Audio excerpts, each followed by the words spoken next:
Namaste, guys. ChristianRLong, life enhancement consultant, giving you a big and beautiful shout out on this 2020 Super Bowl day. So this gives you a little bit of an idea how much I am at times not plugged in with the mainstream everything. I was actually on my Venmo account this evening, and I was transferring some money over. Shelly, Namaste. Jillian, Namaste. I like the new profile picture. Jenny, Namaste. I like your new profile picture too. Elizabeth, Namaste. So I jumped onto Venmo, Cassandra, Namaste, and it said something like, if you want to transfer money within 30 minutes, hit this button for, Super Bowl Sunday, something like that. I had literally no idea, A, the Super Bowl was today, B, which teams were playing. You went to the ballet. Literally no idea anything about the Super Bowl at all. Zero. I even went to the grocery store today to pick up some items. I did some Namaste. I did some grocery shopping, and I was like, wow, it's Sunday. It's in the afternoon. I mean, I expected to be busy, but there are so many people here. No clue it was the Super Bowl. That's yeah, literally no idea. So for those of you who are jumping on and connecting, good to see you. Good to have your presence as part of tonight's energy. And so I want to jump on. I haven't been on for about 5 days. Lots been going on. I've been really busy doing my own healings and then working with my clients in my healing practice. And I just haven't been in the space to jump on, because when I connect with you guys on these live streams on Facebook, I want to be upbeat. I want to have good energy. I want you guys to have a good experience, right, when you log on. Not that I was like down and out in Beverly Hills, but it just wasn't the best time for me to jump on and do any live streams. But start of a new week, thought we'd jump on and share a book recommendation that I think will benefit each and every one of you who are watching the live stream or watching the replay. And it's actually interesting. Today in Denver, the temperature is 71 degrees. 71 degrees at the start of February at 5,280 feet above sea level. And then Monday and Tuesday, we're supposed to get 10 inches of snow. So 71 degrees, a day and a half later, below 30, 10 inches of snow. Denver is the only city I've ever lived in across the country where the temperature can change 50 degrees in one day. It's quite fascinating. Yeah, exactly, Shelley. Exactly. So, and I'm throwing out a bunch of random things for you guys tonight just because. And then I jumped on the scale this morning because I'm always trying to pay attention to what calories I'm taking in, what my body weight is. And right now, my body weight is 154 pounds, and my body has not been 154 pounds since it was 15 years old. My body's 39 years old. Last time I was 154 pounds, my body was 15 years old. That goes to show you when you go from eating 22, 23, 2,400 calories per day down to 12 to 1,300 calories per day with more cardio. It's bizarre. My appetite is almost non-existent. I've been taking this new supplement, Peter Pan Ballet. Oh, that's nice. Was it downtown Denver at the big convention center with the blue bear? Is that where you did the ballet? So this, it's not really meal replacement. It could be in a way. It's called Huel, Huel, Huel. So I've been using that on and off for the past 2.5 weeks. And it's a good product. It's actually vegan, really good macros, high protein, low carb, relatively low fat. But just my appetite hasn't been there for many, many different reasons. So those are some updates of what's been going on with me. Thank you for listening. So the book that I want to recommend to you guys, funny enough, I picked up this book in, I I think October of 2014, roughly October 2014. I had the receipt yesterday. I ended up throwing the receipt out. It is Vicky, I'm going to say, it is very, very rare that I buy a book and don't read it. Super rare. Like, I have a bookshelf right here in front of me, and most every one of the books, not only David Ottman, I'm a state, not only have I read these books, but I've read them multiple times. Most of them being the books by my teacher, Grandmaster Choa Koksui, because I want to be a master of what I do. And obviously, if you want to master something, you have to study it, understand it, and go deeper and deeper and deeper every time you work with it. But this particular book I purchased in 2014, and I kept it on the shelf for maybe 2.5, 3 years. I don't even think I opened it up one time, which is interesting because the author of this book, some of you actually may know this person, the author of this book runs the largest New Thought church in the entire world. It's actually located in Lakewood, Colorado, called Mile High Church. Mile High Church. And it has about 10,000 or so members of this church. And basically, New Thought was founded by Ernest Holmes, I believe, in the 1920s. You guys can correct me on that one. Where the main teacher is Lord Jesus, but they recognize and respect and utilize the teachings of all the major great spiritual teachers, Lord Muhammad, Lord Buddha, other great avatars, but Lord Jesus is at the head of the New Thought Church. So I remember attending this church on and off because I used to live, funny enough, I lived about 1 mile from Mile High Church when I lived in Lakewood, Colorado, and I would go there with my girlfriend maybe once a month or so, but then I started running my own meditation and healing clinics and groups the same time that they were holding their services, so I stopped attending. But every time I would go there, and the main pastor, Roger Teal, would give a talk, I was always inspired, I was always informed, I liked the energy of his message, I liked how he came across, and he's been doing this work for over 40 years, so he has a track record of success. Becca, namaste. So he is built from a teeny tiny church. He started his first church in near Portland, Oregon, and then he came out to Denver/Lakewood, Colorado, I believe in the mid 80s, and he took over a church and then built it to 10,000 plus members. And so he wrote a book in 2014 called This Life is Joy by Roger Teal. This Life is Joy. And it's a, average size book, not super thick, not super thin. And what I really like about this book is he has a level of understanding. Do you know what I mean? So if you've studied something for a prolonged period of time, you've studied it, you practice it, you have a deep understanding and, to a degree, wisdom on certain topics. When you read somebody who also has had practice and deep understanding and developed wisdom in that area, you can see that, you can recognize that. Does that make sense? So instead of him just talking from the cuff and talking only from theory, he has a way of wording things and a way of connecting the energy that I really appreciate with this book, This Life is Joy.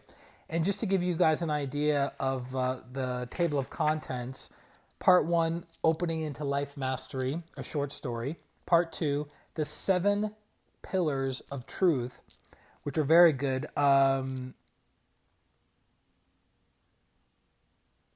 It's interesting because the last chapter of that section of the book, chapter 7, is that This Life is Joy, right? Which is the name of the book, This Life is Joy. And it's interesting because in the prayer of St. Francis of Assisi, which is taught by Grandmaster Choa Koksui, and is the foundational meditation that we practice in pranic healing and our Hatha yoga, when we are blessing Mother Earth, we're blessing Mother Earth with love and forgiveness, with hope and faith, and light and joy. So the last quality, joy, encompasses all the other energies in the prayer of St. Francis of Assisi. And isn't it interesting that he titles his book This Life is Joy, and then the last quality of chapter 7 is joy. And then he has part 3, the 9 portals of transformation. Now, for those of you who've been following these streams for any period of time, our focus is on the quotation of Grandmaster Chogo Koksui that says, without awareness, there's no inner transformation. Without awareness, there's no inner transformation. So I like how he uses the word transformation in this book. And a few of my favorite chapters is chapter 9, this problem is possibility. So within a problem is the answer and the solution to the problem, and it's the possibility. So it's similar to the yin and yang principle. Within yin, you have a small portion of yang. Within yang, you have a small portion of yin. So within your problem is built into the solution. And within the solution, you also have a problem. Jenny, the Ellie Culkin's Opera House, huh? That's not related to Macaulay Culkin, is it? Opera House, where is that? Is that in Denver? I haven't heard of that before. So this problem is possibility. And then chapter 11, this conflict is forgiveness. So within conflict is forgiveness. Within forgiveness, there's conflict. And the past several months, I've done more. Susan, Atma Namaste. Happy Super Bowl Sunday.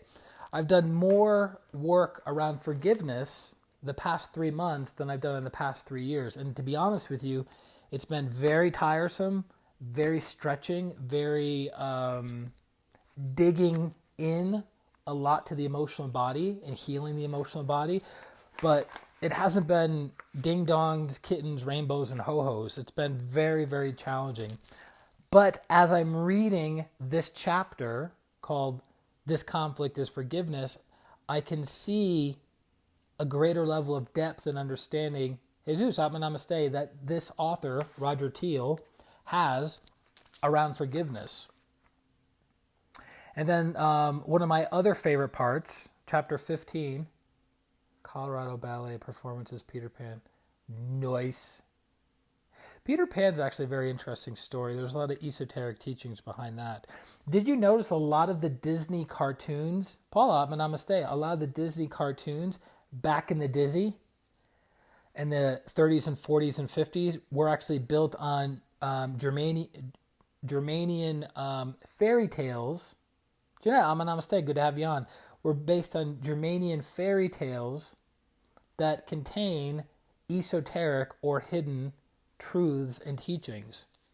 So for instance, the 7 dwarves of Snow White is connected to the 7 chakras. Fascinating, right? Sleeping Beauty and Prince Charming is connected to Kundalini energy and Shiva energy. Right? So it takes a great teacher to share these teachings with us and to kind of remove one veil, a second veil, a third veil, and we see deeper and deeper and deeper levels of truth. So chapter 15, this desire is fulfillment. So what he means by that, this is one of my favorite chapters in the whole book, is within desire, within you having the desire is the fulfillment of that desire.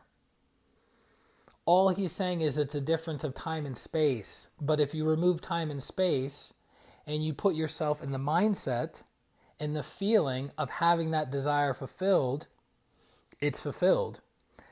He says a big problem that most people have, and this is connected to Abraham Hicks' law of attraction, that if you acknowledge the void, if you acknowledge something is missing, you're meditating on the thing that's missing, and you're always keeping it at a distance from you, versus appreciation, gratitude for having that desire fulfilled right here, right now, in the time and space, like you're condensing or collapsing time and space. So you want a new house, and so you go, well, there's lack of me having that house. You want a new car, there's lack of you having that new car. You want more money in your bank account, there's lack of not having enough money in your bank account.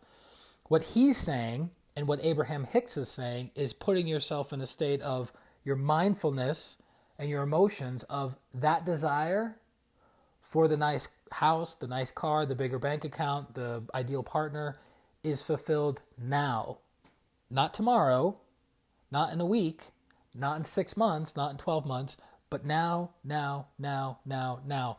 And what you're doing is you're collapsing time and space, right? And it's actually very, very interesting because Abraham Hicks talks about, well, the reason we want something, new house, new car, more money, is because we believe it will bring us a greater level of happiness and fulfillment and maybe security and comfort. But if you can tap into those thoughts and feelings now, right? Now, then you simply draw that to you. So when I was doing the 21-day spiritual vacation with Master Glenn and Master Marilag Mendoza this past year, 2019, for 21 days, for 1 hour every day for 21 days, we focus on different aspects of gratitude. And Master Marilag shared something really beautiful, that it's a practice. I have not mastered this by any stretch. I'm practicing it to the best of my ability every day, getting a little better, right? That when you practice gratitude, Jessica, namaste, when you practice gratitude, you pull something closer to you faster, right? So if you're grateful for your new job, comes to you faster. If you're grateful for your new car, comes to you faster. If you're grateful for your bigger bank account, your ideal partner, you're this, you're that, it comes to you faster.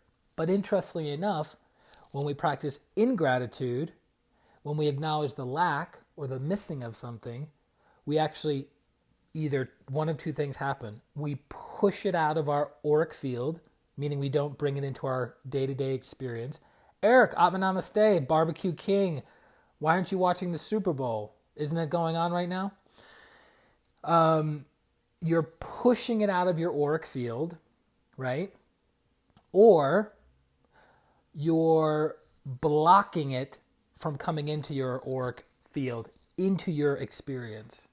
I thought that was quite fascinating. So again, practicing gratitude pulls something in closer to you.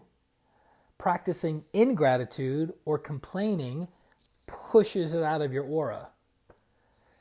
So think about the things in your life, right, that are going well for you.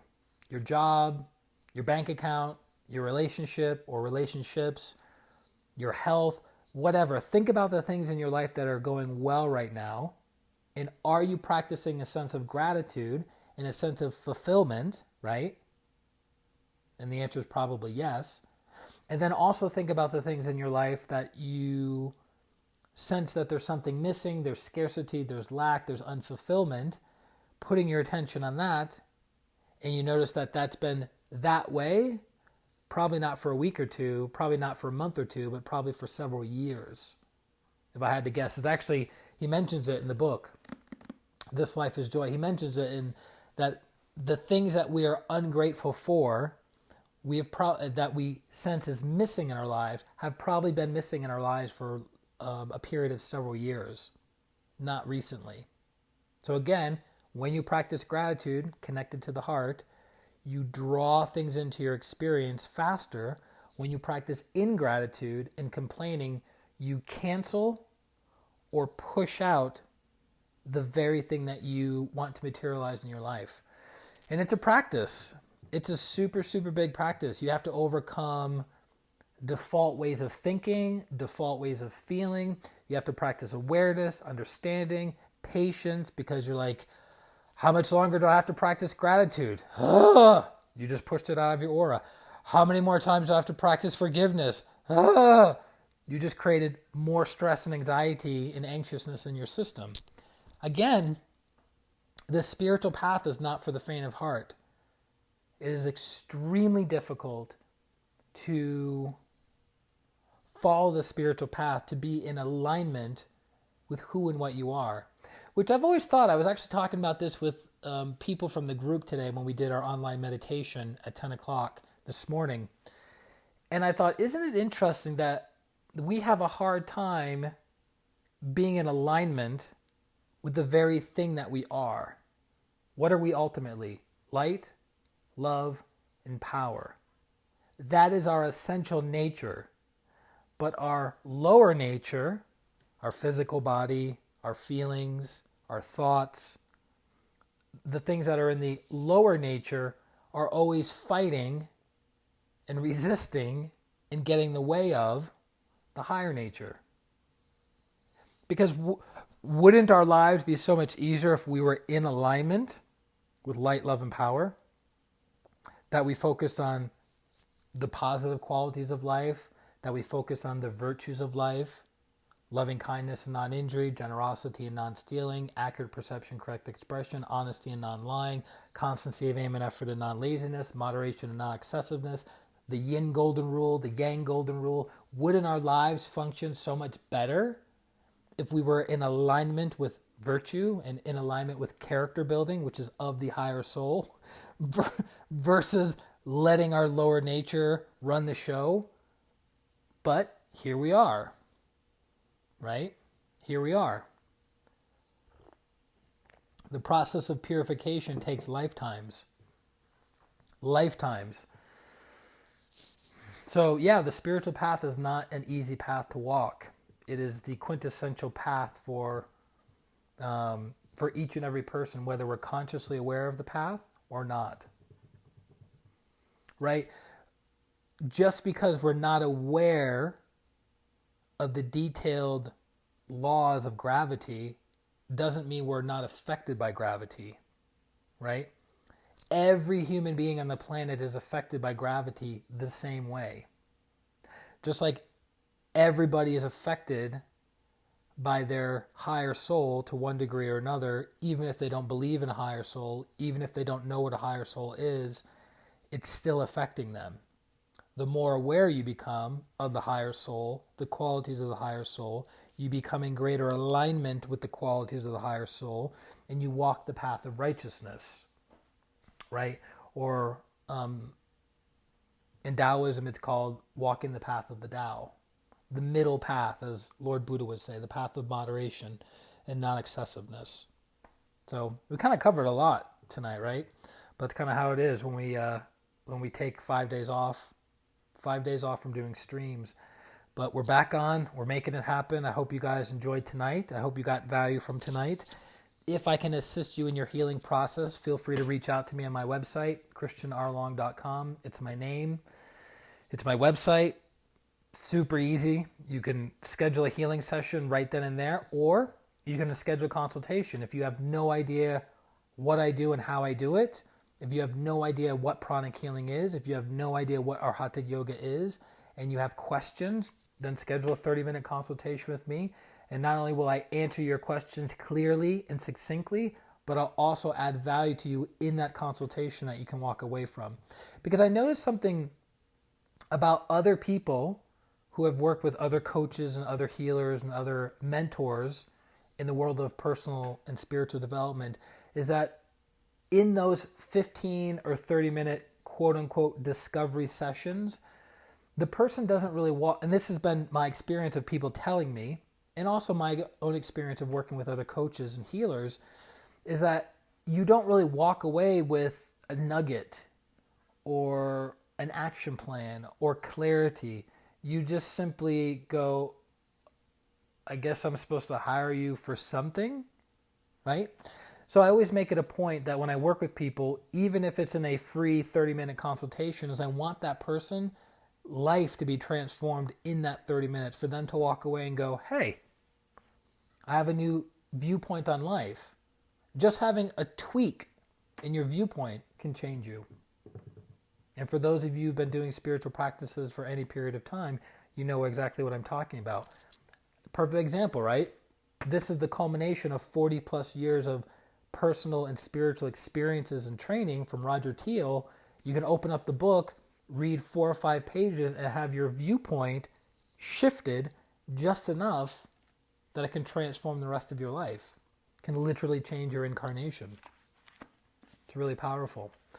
So I hope this book recommendation helps. Again, it's called This Life is Joy by Roger Teal, who is the head pastor at Mile High Church in Lakewood, Colorado, the largest New Thought church in the entire world, over 10,000 members. It's a great church. Been there many, many times, great services. It's been a while since I've been because of many different factors. But when I was going, I thoroughly enjoyed attending. Actually, Wayne Dyer, who I'm sure many of you know, one of the last speaking gigs that he did before he left the body was at Mile High Church. Funny enough. And my body was sick that night, so I was unable to go, unfortunately. But my girlfriend at the time, she went and loved it. So thank you guys very, very much for joining this Sunday Super Bowl evening to get a book recommendation. Hopefully your week is amazing. You meet interesting people. You have good experiences. Your heart opens. Your mind opens. Your spiritual connection to your higher self expands and strengthens. And I wish you a beautiful, beautiful week. So this is Christian Long, Life Enhancement Consultant, wishing you a beautiful day, a beautiful week, and a beautiful life. Atma, namaste. Bye-bye.